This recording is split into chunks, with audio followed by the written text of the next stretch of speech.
हे राम राम, जय माता जी। विराट विचरती विमुक्त संघ स्नेह मिलनना आ कार्यक्रमમાં સમગ્ર રાજકોટ લોકસભામાંથી એકત્રિત કરેલા દેવી પૂજક સમાજનું આવડું વિરાટ સંમેલન ભાઈ રમેશભાઈ કુંવરિયાએ એકત્રિત કર્યું, એટલા માટે હું રમેશભાઈને ધન્યવાદ આપું.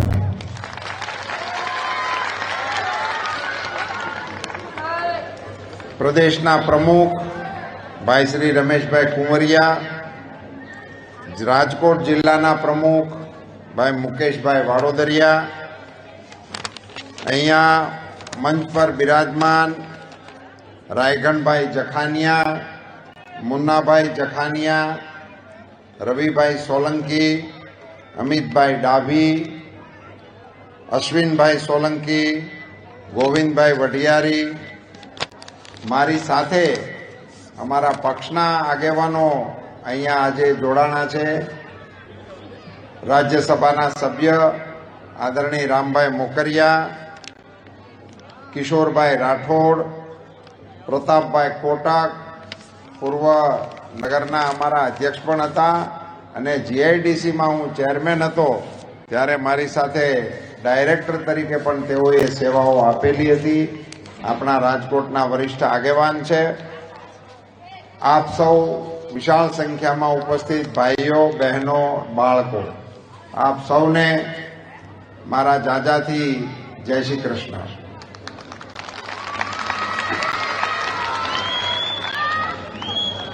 દેવી પૂજક સમાજ એ મહેનત કરનારો સમાજ છે, પસીનાનું કમાઈને ખાવાવાળો સમાજ છે. એના ઘરમાં એક ટંકના દાણા ના હોય અને બાળકો ભૂખ્યા હોય તો એ ભીખ માગવાનું પસંદ નથી કરતો, પરસેવો પાડવાનું પસંદ કરે. એવો આ દેવી પૂજક સમાજ છે. એમણે કાળી મજૂરી કરીને પોતાના પરિવારોને ઉછેરવાનું અને ઉજેરવાનું કામ કરતા હોય છે. સમાજના આ તબક્કાને મદદરૂપ થવા માટે આપણા પ્રધાનમંત્રી શ્રી નરેન્દ્ર મોદીજીએ જે યોજનાઓ બનાવી એ આપણી જેવા ગરીબ લોકોને સમર્પિત સરકાર તરીકે મોદીજી સરકાર ચલાવે છે. તમને બધાને ખબર છે કે અહીંયા મોદીજી આપણા મુખ્યમંત્રી હતા ત્યારે એણે આપણા માટે 108 બનાવી. ગાડીઓવાળાને તો કાંઈ અગવડ હતી જ નહીં દવાખાને જવાની. જેને ઘરની ગાડીઓ હતી, પોતાના ઘરના પટારાને પૂછીને જેનો વહીવટ હાલતો હતો, એને કાંઈ સગવડ નહોતી. આપણને અગવડતા હતી. સીમ શેઢે કામ કરતા, અકસ્માત થાય રોડ ઉપર તો આપણે રોડ ઉપર પડ્યા હોય કોણ લે? આપણે માટે કોણ ગાડી આવે? એને માટે નરેન્દ્રભાઈ 108 બનાવી. આજે તમે 108 ડાયલ કરો તો દેવદૂત જેવી ગાડી આપણને 10 મિનિટની અંદર ગમે ત્યાં હોય ગુજરાતના અંતરિયાળ ખૂણામાં ત્યાં આપણી મદદે આવે. મિત્રો, આપણા માતા બહેનોને પણ અનુભવ હશે. પ્રસૂતિનો સમય આવે, દવાખાને જવું હોય, વાહન ભાડું હોય ન હોય, મળે ન મળે, અગવડતા થતી હતી. આજે તમે 108 ડાયલ કરો, સીધા તમને નજીકની હોસ્પિટલે પહોંચાડી દે. કોઈ જાતની અગવડતા નહીં, કોઈ જાતની તકલીફ નહીં. અને પ્રસૂતિ પૂરી થયા પછી દીકરો કે દીકરી જન્મે તો ખિલખિલાટ નામની ગાડી તમને ઘર સુધી મૂકવા આવે. આ બધી વ્યવસ્થાઓ મોદી સાહેબ આપણા માટે કરીને ગયા હતા, ગરીબો માટે કરીને ગયા હતા. આજે તમારામાંથી ઘણાની પાસે આયુષ્માન કાર્ડ હશે. આયુષ્માન કાર્ડ તમને મળ્યું હોય ન મળ્યા હોય તો એને મેળવી લેવાની કોશિશ કરજો. મોદી સાહેબે આપણા માટે 5 લાખ રૂપિયા સુધીનું દવાખાનાનું ખર્ચ હોય એ મોદી સાહેબ ચૂકવે, આપણે ચૂકવવું ન પડે. આ યોજના આપણી હાટું મોદી સાહેબે બનાવી છે, આવા નાના સમાજ માટે બનાવી છે.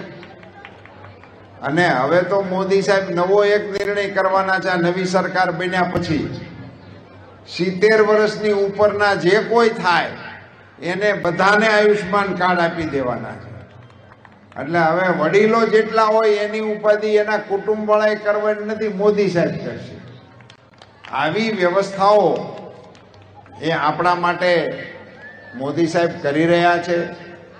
આપણા દીકરા દીકરીઓને ભણાવવા માટે જ્યાં સુધી ભણવું હોય એની વ્યવસ્થા તો છે જ, પણ આપણા જેવા સમાજ, દેવી પૂજક સમાજના દીકરા દીકરીઓને વિદેશ જવું હોય તો એને માટેની મદદ પણ મોદી સાહેબ આજે કરી રહ્યા. આજે રમત ગમતના ક્ષેત્રમાં આપણા દીકરા દીકરીઓ પોતાનું નામ રોશન કરી રહ્યા છે. અને કેટલાય આપણા એવા રમતવીરો છે જેને રાજ્ય સ્તરે અને રાષ્ટ્રીય સ્તરે આપણા દેશનું ગૌરવ વધારવાનું કામ પણ આપણા સમાજના દીકરા દીકરીઓ કરી રહ્યા છે.